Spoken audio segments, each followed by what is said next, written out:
John Harbaugh gave a very scary injury update on a key member of the team's defense, and it has everybody wondering what is next. We talk about that and so much more coming up on Locked On Ravens.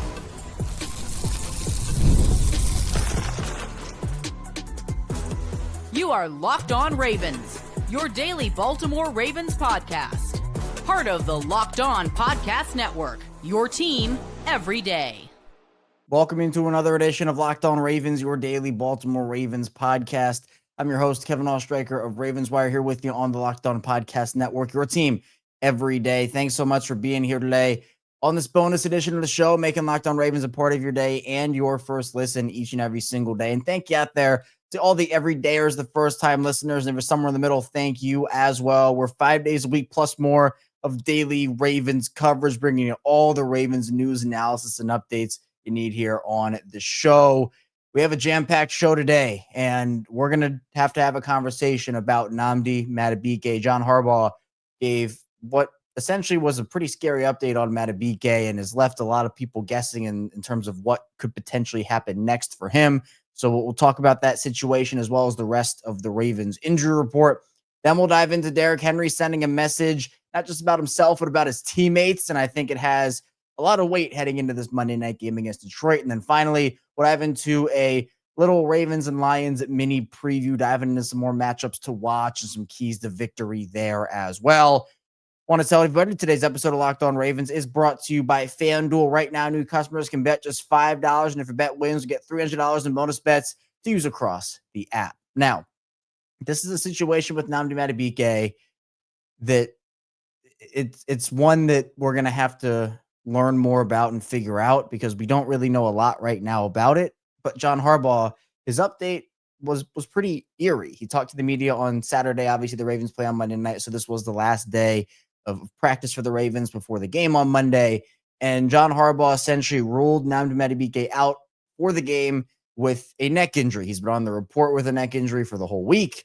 And, we didn't really know a lot about this injury, and we honestly still don't. But, this wasn't something that necessarily popped up during the game or anything. And John Harbaugh essentially said as such when he was talking to the media on Saturday and kind of gave an insight into the whole situation. And he was asked about Madubuike. He said, all right, he showed up on the injury report, and given how serious neck injuries can be, how's he doing? Harbaugh was asked, and he was asked, is it muscular? Is it structural? Anything you can share on the injury? And John Harbaugh ended up giving the answer. He said, quote, I really can't share any details on the injury itself, but it's something that they're looking at. He came up with some symptoms after the game. There was nothing specific in the game where we saw it actually happen, but they're dealing with the symptoms and they're testing right now. So he'll be ruled out for the game, and they're going to try to get to the bottom of it. Now, after that question was asked, he was asked a lot about guys that have to step up in Madubuike's absence and Isaiah Likely, who we'll get to in a couple minutes, and the whole 9 yards. Then right at the end of his availability, or at least close to it, there was a follow-up question about Madubuike, and that was, quote, being that you ruled out Nnamdi Madubuike for this game, is it possible this could be an IR situation where you still don't know? And Harbaugh's answer, again, was very vague and very eerie. He said, quote, I just can't really comment on it right now. I don't know enough to say. And again, this to me, the fact that it's a neck injury is the scary part here. And the fact, it's difficult, right? Neck injuries are very serious. They're very scary. And, just beyond the football field here, like they can impact someone's life, right? Like, if anything here, like I'm just hoping that Madubuike is okay just from a human perspective and from a life perspective. Obviously, like, yeah, it's great when he's on the field for the Ravens, and you hope he's okay from that perspective too. But like, from the human side of it, like neck injuries can be life altering if they're serious enough. I mean, look, the Ravens had an example of a guy who's now their defensive coordinator in Zach Orr, who suffered a neck injury. It kind of unveiled some more things about him. And, for those that don't know the specifics of the situation with Zach Orr, the long story short is he suffered a herniated disc during a game against the Steelers. And then evaluation revealed that he had a spinal condition, and that condition essentially causes a weakness in the vertebrae at the top of his neck. And so the severity of the injury and the risk of further complications essentially forced or to retire at 24. And obviously he has now found his way back to Baltimore, but that's how serious neck injuries can be. Now, it's no use of us speculating, right? I mean, there are a bunch of ranges of options and timelines and whatnot this could be. But look, neck injuries are not anything to play around about. And, if this was just like, like a leg thing or something in the arm or a shoulder or chest injury, it's different. But neck injuries can have a lot of severe consequences if not handled properly. And obviously, I know the Ravens are doing their best and that they're working with Madubuike, I'm sure, to figure this thing out. But again, Harbaugh's answers didn't give a lot of people calmness of like, oh, okay, maybe just one game. Like, I'm not sure what's going to happen here. And again, it literally could be just this game. It could be he goes on IR. It could be he misses the season. I don't know, right? Like, there are so many wide ranges of outcomes that could happen here. But the fact that it is the neck injury is scary. And the fact that there really was, and it's different because we know that John Harbaugh, is not someone to give away injury secrets, right? He's not that kind of coach. He's not that kind of guy. And we all just kind of know that about Harbaugh at this point.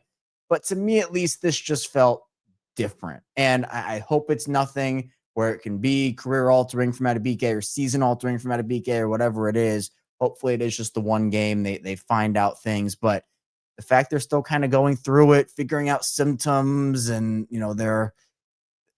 they really don't know, it feels like, what happened. And yeah, it's kind of like what Harbaugh said. It popped up, like I mentioned, after the game, and there really wasn't any indication that something was wrong. And the fact that he says here they're going to try to get to the bottom of it, that's not great. And the fact, again, Madubuike right now is a really, really important part of the Ravens pass rush, where he already has 2 sacks on the season. Obviously, this means Aeneas Peebles is going to have to step up to the plate. But you also have a couple of stats here. Ken McCusick, a film study, who does a great job. We've had him on the show multiple times. And he put out a comparison through 2 games for the Ravens here, excluding kneels and spikes for the Ravens defense. Versus the run, with Madubuike on the field, 3.7 yards per play. Without Madubuike, 5.8 yards per play. With Madubuike versus the pass, 6.6 yards per play. Without Madubuike, 6.2 yards per play. And Ken says it here that they are very vulnerable in the pass rush department without Madubuike. And you also have a fact that Ravens interior defensive linemen not named Travis Jones or Nnamdi Madubuike have played only 8 total snaps on 3rd and 4th down. He's a vital part to this defense.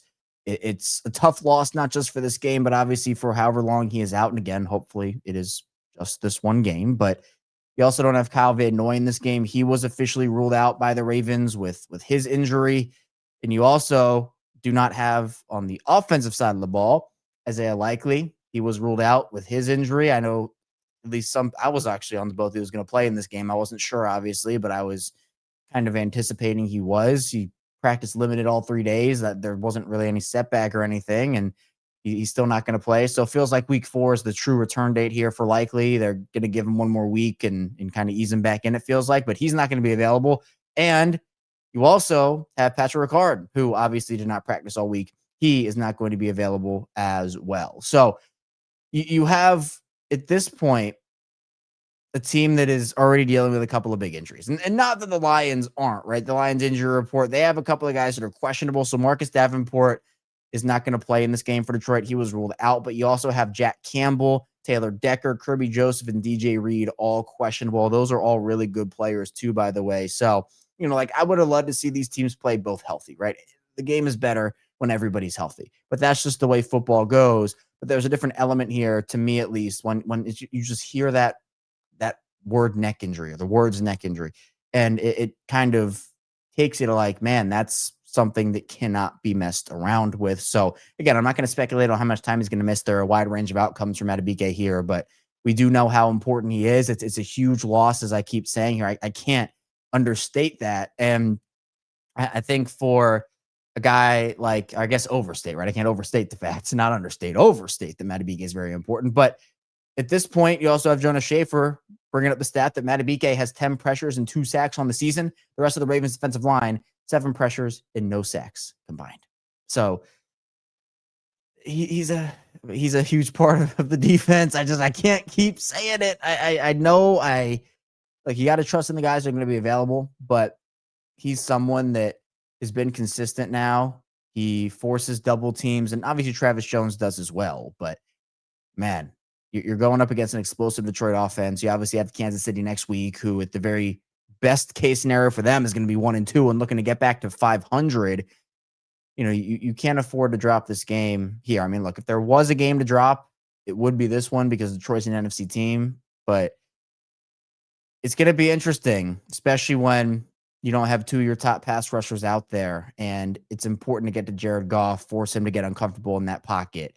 Madubuike is a big part of that. So coming up in the second part of the show, what I've been to Derrick Henry's message. He sent a message, and I think it applies very nicely to the Ravens in their Monday night game against Detroit. He also talked a little bit about DeAndre Hopkins, so be sure to stay tuned. A lot coming up on Locked On Ravens. First, the show is brought to you by DoorDash. It's almost the weekend. Time to look back and crown this week's MVP on who delivered, powered by DoorDash. Just like you can win every Saturday with DoorDash Streaks, saving more every time you order. These players delivered when it mattered most. Let's break it down. For the Ravens, DeAndre Hopkins, he delivered in a huge way in that Cleveland game in week 2. I mean, look, he had a couple of incredible catches on Lamar Jackson throws, which were also incredible, by the way. But look, when the pressure was on, especially for an offensive unit that was sputtering at times in that game, DeAndre Hopkins absolutely came through. There was no hesitation, no delay. And look, if you've been watching DeAndre Hopkins week after week, you know that he's a contested catch guy. That performance was not a fluke. DeAndre Hopkins has certainly been on a streak so far through the Ravens' first 2 weeks. And just like DeAndre Hopkins delivered for the Ravens, DoorDash delivers your Saturdays with DoorDash Streaks. You save every Saturday you order, stack it up all season, and you could save up to $250, including $100 in DoorDash credits. Order this Saturday. Keep the streak alive. Fuel your game day only with DoorDash. Terms apply. Promo period through 11/18. And the show is brought to you by FanDuel. The NFL season is here, and FanDuel's making sure you're ready for kickoff with a can't-miss offer. Right now, new customers can bet just $5, and if your bet wins, you'll get $300 in bonus bets to use across the app. I love using FanDuel because it fits wherever you like to bet. Player props, building same-game parlays, even jumping in live as the action unfolds. Makes every game more exciting, whether you're watching your team or just keeping an eye on your fantasy lineup. It's quick, easy, and the best way to add a little more energy to your Sundays. And that Ravens and Lions game for tomorrow night, the Monday night action, the spread stayed pretty steady. The Ravens right now are 5.5-point favorites in this game.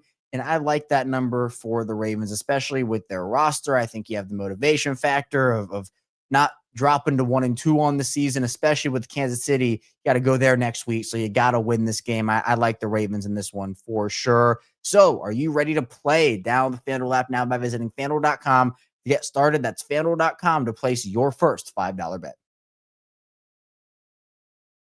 Moving along on Locked On Ravens, Kevin Oestreicher is still here with you on this Sunday bonus edition of the show. Thank you again for tuning in, making Locked On Ravens a part of your day and your first listen each and every single day. We're a 5-day-a-week plus more daily Ravens podcast. So the regular show is Monday through Friday, 6 a.m. Eastern time. Been doing that consistently. Actually, Friday was my 1,600th consecutive episode of the show, dating back to when I started in 2019. But we also have bonus episodes on the weekend like this one. We have Locked On Ravens watch-alongs live. We do those during the games. We'll have that again tomorrow, so be sure you tune in for that. All the games going on. We also have the instant reaction show right after that, and then the Locked On Ravens squad show with myself, Sam Njoku, and former Ravens receiver Kadri Ismail. So appreciate everybody for being here again. Tell a friend, tell a family member if they want some daily Ravens coverage. We're here for them, just like we're here for you on Locked On Ravens. Now, one more thing about Nnamdi Madubuike and that whole situation before we move on to Derrick Henry and his messaging. A lot of people, I'm sure, are going to ask about, well, what are the potential options if Nnamdi has to miss a decent amount of time, if he's lost for the season? And look, that's something you obviously have to think about because we just don't know enough about the injury right now. But again, with how serious neck injuries can be, it's something worth talking about. Now, there aren't a lot of options on the just free agent market right now. The one that I think a lot of people are talking about is Christian Wilkins, who, of course, was released by the Raiders. There was this whole controversy about, his teammates being uncomfortable with it was something he did. And he actually suffered an injury during the season last year. It was a Jones fracture. And there was a disagreement over his recovery that actually led to the Raiders voiding his guaranteed contract and releasing him. And the future, his future status now for his career is, okay, how does he recover from that injury? It is what it is. I mean, Wilkins is very talented, but I'm not sure. Like, he clearly is the best option for the Ravens right now if that's something that they want to explore. Again, I'm not sure how that would work, but it's something you have to think about. And obviously you might want to look at the trade market as well. So we'll dive into if this ends up being a story in terms of a long-term absence from Madubuike. But I know everybody right now at least is kind of talking about Christian Wilkins and if he would be the right player to bring in if Madubuike has to miss time. But hopefully it doesn't get to that point, right? Hopefully Madubuike will be all right. And this is something where he'll be able to return to the field. But of course, got to prioritize health and obviously long-term health here over football if that's the case. Because look, it's a very serious thing, those neck injuries, like I keep saying. I've said it probably 10 billion times already on this show. We're not even 2 minutes into the second segment, I'm sure, at this point. So hopefully Madubuike is all right. I'm hoping that for him and obviously for the Ravens as well. But let's dive into Derrick Henry's messaging a little bit here, because I think it's important to kind of talk about what happened in that Cleveland game, particularly in the run game. And we know what happened. I mean, Derrick Henry was held practically, look, he was about 2 yards a carry in that game. And the Browns defensive front is very, very good, right? The Browns as a whole are not a very good team. That defense, though, is a very, very good defense. And, Henry sent a couple messages, I'd say, in his availability on Friday when he was talking to the media. He said that he expects for them to be better and for that lack of production to never happen again. He took accountability, said that he needs to be better at the football, more efficient, more explosive, and it's about getting better each and every day and letting it translate each and every week. Now, I'm not necessarily going to pin everything here on Derrick Henry, right? The offensive line was not very good in that Cleveland game. We've talked about that. Voorhees was not great, unfortunately.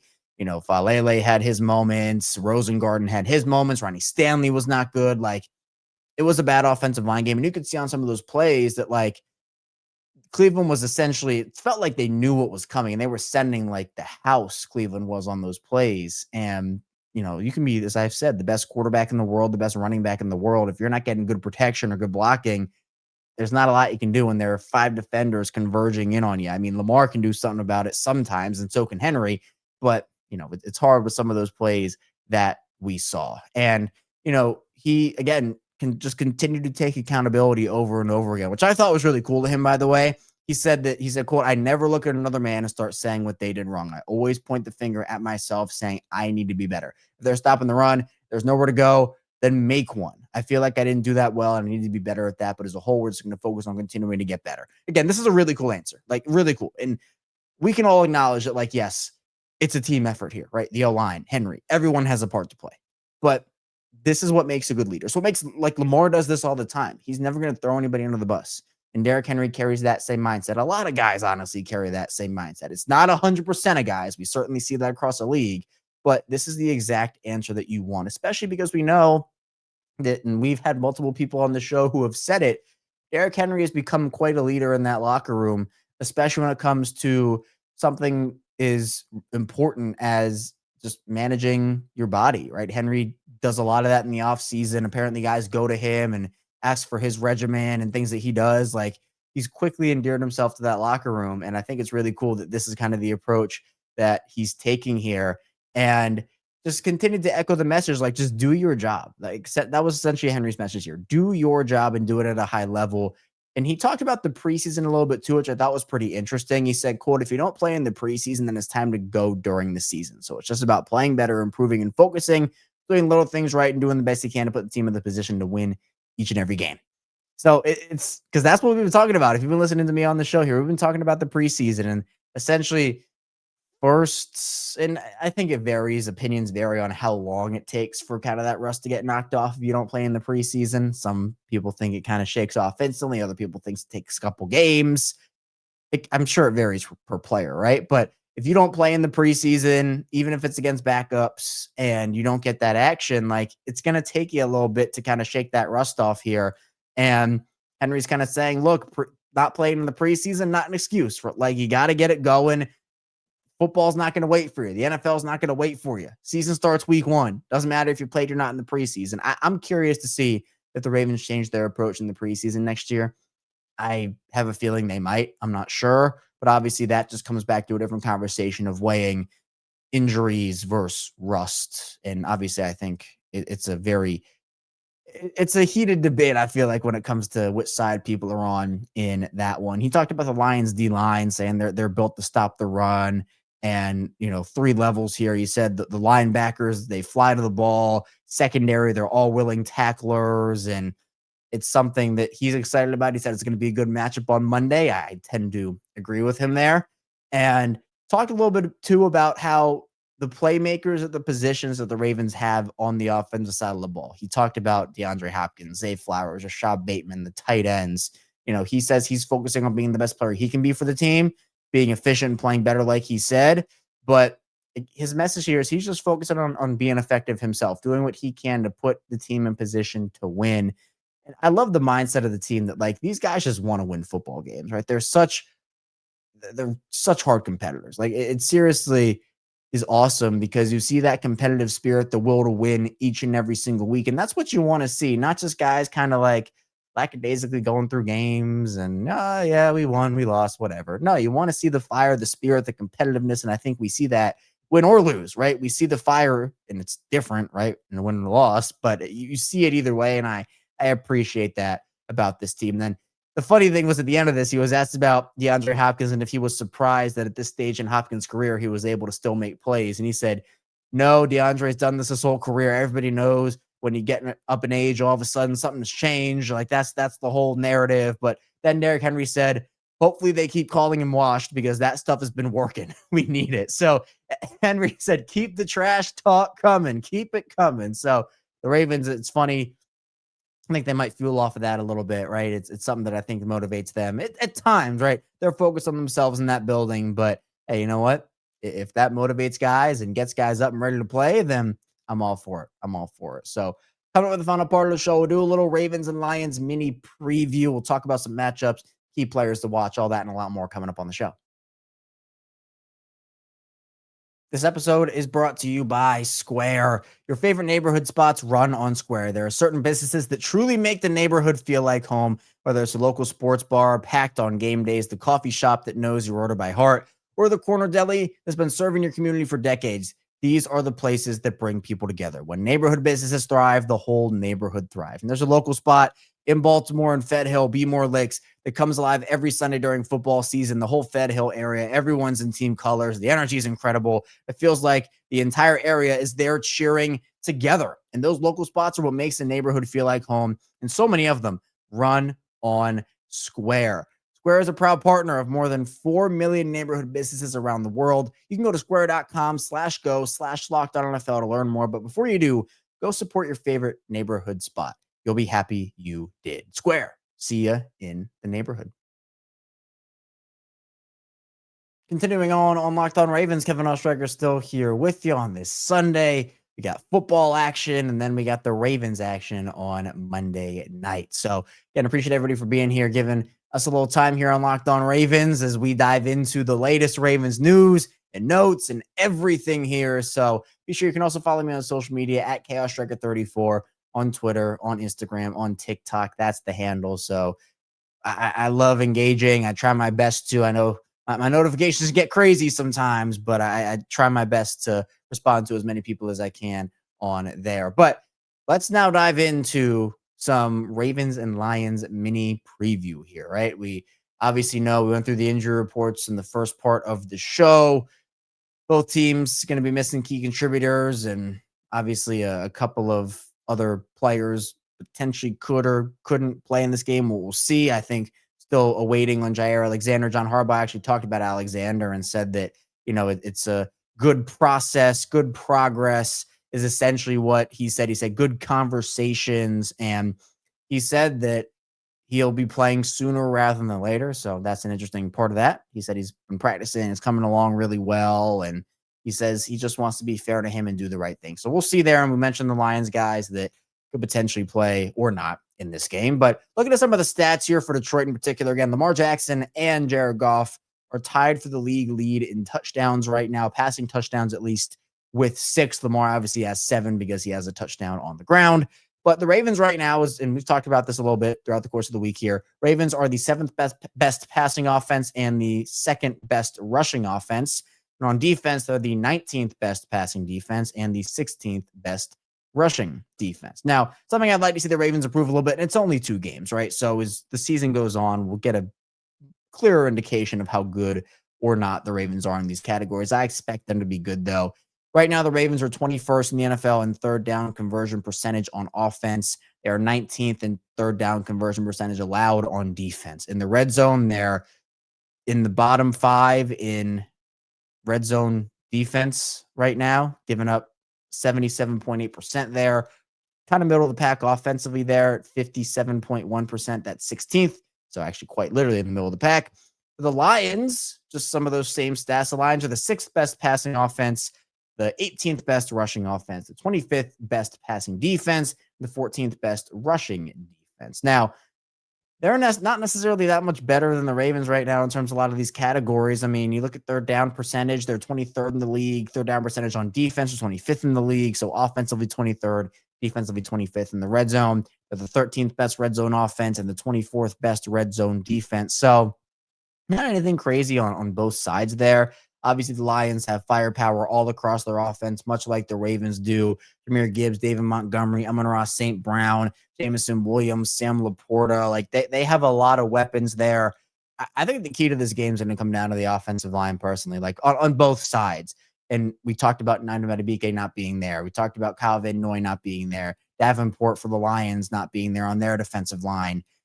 Whichever offensive line, and I know it's kind of like, oh, of course, Kevin, yeah, duh. But no, it's true. Like I always have said that it all starts up front for an offense and a defense. Whichever team wins the battle in the trenches on both sides is going to win this game, in my opinion. A couple of turnovers could go a long way for this Ravens team, especially because I think they're going to be more important than ever against the high-powered offense. And I say this all the time, especially against good teams.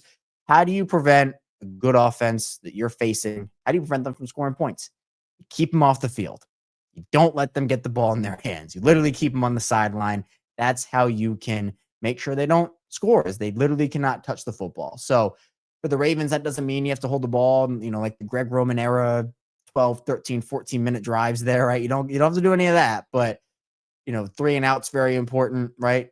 Mentioning that third down defense, going to be important to get the ball back to your offense. Penalties, hopefully they're going to be able to not have a lot of those as well. If you're the Ravens, don't give the Lions any extra opportunities. The special teams too, right? Tyler Loop is going to be really important in this game. Hopefully the Ravens can spring a couple of returns on the special team side of things. DeJounte Wester, very close to breaking one last week. Hopefully he can actually find the end zone this time around with his electricity. Jordan Stout, I thought he had, outside of the one punt he had, I think towards the end of the half, if I'm not mistaken, but outside of the one punt he had against Cleveland, I thought he had a very, very good game. And he got a lot of good bounces. Hopefully it can stay that way for him, because that field position, you want to flip the field when you're in bad spots. Maybe there's a drive the Ravens ended in their, within their own 10-yard line, within their own 20. Stout booming the ball 60 yards down the field and flipping the field, that's going to be huge instead of giving the Lions the ball like their own 40, right? That's going to be big. So special teams is probably going to be a big determining factor in this game as well. I'm just really excited in general. Should be a really, really good game. We'll have you covered obviously tomorrow, as we are going to be on game day tomorrow. That's really exciting. There's not going to be necessarily like a game day episode tomorrow, because we're going to have just our regular show, 6 a.m. Eastern time. We usually have the game day episodes on Sundays before games, but of course it's going to have the regular show on Monday. So we'll have that, I guess, as a game day episode for the show. Be sure you stay tuned for that. That's all I have for you here today, though, on this bonus edition of Locked On Ravens. Thanks again for tuning in. Enjoy the day of football. And, of course, we'll be back here tomorrow talking more Ravens football. So be sure to hit the like and subscribe button in video form. Follow along and subscribe in audio form. I'll see you right back here tomorrow on Locked On Ravens.